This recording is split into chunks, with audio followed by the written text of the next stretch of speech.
যুব ও ক্রীড়া মন্ত্রী হিসেবে আমরা নতুন মন্ত্রী পেয়েছি। তার প্রধানতম কাজ কি হওয়া উচিত?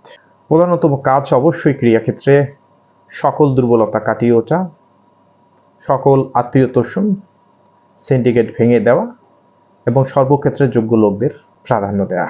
সেক্ষেত্রে ক্রিকেটে যদি আমি বলি, আপনাদেরকে মেনে নিতে হবে সাকিব বাংলাদেশের ক্রিকেট ইতিহাসের সেরা খেলোয়াড় এবং মাশরাফি বাংলাদেশের ক্রিকেট ইতিহাসে সেরা অধিনায়ক। এই দুজনেই আওয়ামী লীগ ঘরানার রাজনীতিতে যুক্ত হয়েছিলেন। সত্যি কথা বলতে যতটা রাজনীতিবিদ, এনারা তার চেয়ে বেশি খেলোয়াড় ছিলেন, জনপ্রিয়তা বেশি ছিল। আওয়ামী লীগ সরকার তাদেরকে ব্যবহার করেছিল। এটা একটা অধ্যায়। দ্বিতীয় অধ্যায় হলো তারা ছাত্রদের আন্দোলনে ছাত্রদের হয়ে কথা বলেননি।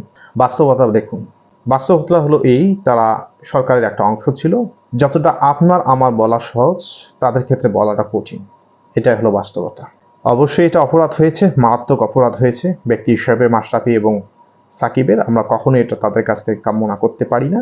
ক্রিকেটার মাশরাফি এবং ক্রিকেটার সাকিব দুজনেই অনন্য, বাংলাদেশের জন্য সর্বশ্রেষ্ঠ। যদি আওয়ামী লীগ রাজনীতি এবং ছাত্রদেরকে সমর্থন না জানানোর কারণে যোগ্য লোকগুলো ক্রিকেট থেকে হারিয়ে যায়, মাশরাফি আর সাকিবের হয়তোবা ক্ষতিটা হবে না, কিন্তু বাংলাদেশেরই ক্ষতি হবে। আর এই চিন্তাধারা অন্যান্য রাজনৈতিক দলরাও করে থাকেন, যে যদি আমার মতামতের সঙ্গে না মিলে যায় তাকে সুযোগ দেব না এবং কাজ করার তাদের সুযোগ হবে না। একই ভুল কি এই তত্ত্বাবধায়ক সরকারের মধ্য দিয়ে হবে, যে বিপ্লবটা সৃষ্টি হয়েছিল? বরঞ্চ এটাই ভালো হবে, যোগ্য লোক হিসেবে তারা ক্রিকেটে কীভাবে কাজ করতে পারে। তারা কখনো রাজনীতিতে সংশ্লিষ্ট হবে না, তাদের কাজই হলো ক্রিকেট নিয়ে কাজ করা। বাংলাদেশ বেনিফিটেড হবে। তারাও তো বাংলাদেশকে ভালোবেসেছিল। হয়তোবা ক্ষণিকের একটা সময়ে তারা একটা ভালো কাজ করতে পারেনি, কিন্তু তাদের মধ্যে যে ভালো কিছু ছিল না, এটা যদি কেউ বলে থাকেন, এটা একদম মিথ্যা কথা। যারা আজ বলতেছে সাকিবকে বাদ দিতে হবে, মাশরাফিকে বাদ দিতে হবে, তারা একটা পক্ষ নিয়ে কথা বলতেছেন। বাংলাদেশ হবে সব পক্ষের। যারা শুধু বাংলাদেশ নিয়ে কাজ করবে, ন্যায়সঙ্গত কথা বলবে এবং বাংলাদেশের উন্নয়নে বাংলাদেশকে ভালোবেসে এগিয়ে নিয়ে যাবে। তা মাশরাফি সাকিবের মধ্যে তো সেটা ছিলই। যদি কোনো অন্যায় তারা করে থাকে, দেশীয় আইনে তাদের শাস্তি হবে। আর তাদের মধ্যে যদি কোনো দক্ষতা যোগ্যতা থাকে, কেন সেটা কাজে লাগানো হবে না? তাদেরকে রাইট ট্র্যাকে শুধু ক্রিকেটে ফ্রি আনার দায়িত্ব তো এই তত্ত্বাবধায়ক সরকারেরও। বুঝতে হবে, বিগত দিনের সরকারগুলো যে ফর্মুলায় কাজ করেছে, এই সরকার ভিন্ন ফর্মুলায় কাজ করবে। যাদের মনে দেশপ্রেম নেই বা কোনো ত্রুটি রয়েছে, তাদের দেশপ্রেম জাগ্রত করতে হবে। আর কোনো ত্রুটি থাকলে সেই ত্রুটিগুলো সংশোধন করে দিয়ে তার যোগ্যতা অনুযায়ী তার কর্মক্ষেত্র ঠিক করে দিতে হবে। সেক্ষেত্রে এই দুজন সেরা লোক বাংলাদেশের ক্রিকেট ইতিহাসের যদি আপনি বাদ দিয়ে ক্রিকেট উন্নয়ন করতে চান, ক্রিকেট উন্নয়ন হবে, কিন্তু তাদেরকে এবং ক্রিকেটকেও বঞ্চিত করা হবে। ন্যায়সঙ্গত কথা যদি বলতে হয়, তাদের ত্রুটিগুলো দূর করে তাদেরকে সঠিক পথে ফিরিয়ে আনুন এবং দেশের ক্রিকেট উন্নয়নে কাজ করার সুযোগ দিন। এতে বাংলাদেশ উপকৃত হবে এবং মেধার মূল্যায়নও হবে। এই আন্দোলনটা শুরু হয়েছিল বৈষম্য বিরোধী আন্দোলন।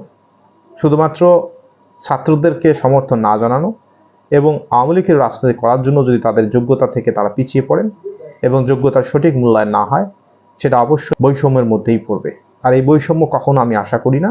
ব্যক্তি সাকিব এবং ব্যক্তি মাশরাফির দোষ থেকে থাকতে পারে, সে দোষের দায়ভার তাদের।